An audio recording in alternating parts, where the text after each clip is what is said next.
आज आहे नागपंचमी म्हणून मी बनवणार आहे पातोळे.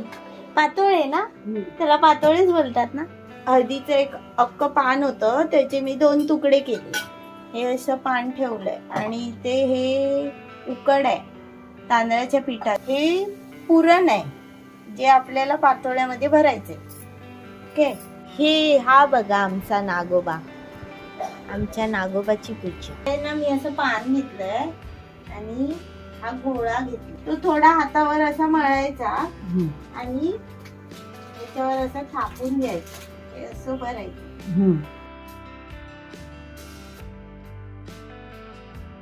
मग ते असं फोल्ड करायचं.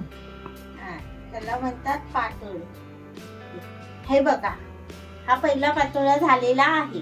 आता मी बनवणार आहे नेवरे. ही बघा, पोळी बनवली. आता त्याच्यामध्ये ना मी पुरण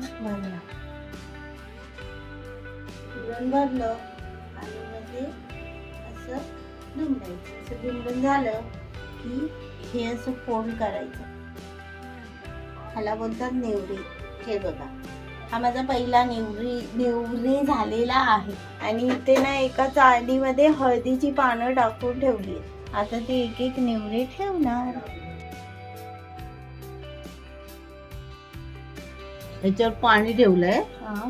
चाळण ठेवून दे ना. आणि त्याच्यावर हा ताट ठेवायचं, म्हणजे वाफ जाणार नाही. तुमच्याकडे मोदक पात्र असेल तर तुम्ही ते- मोदक पात्रामध्ये करू शकता. अंदाजे 10 मिनिटं तरी ठेवून द्यायचं. मोठ्या गॅसवर आहे ना.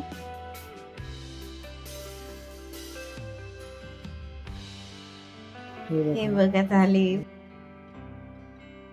हे बघा पातोळे. सेकंड दाखव. हे बघ, सुंदर आहे. Thank you mamma. हे बघा नेवरे, मोदक आणि हे पातोळे.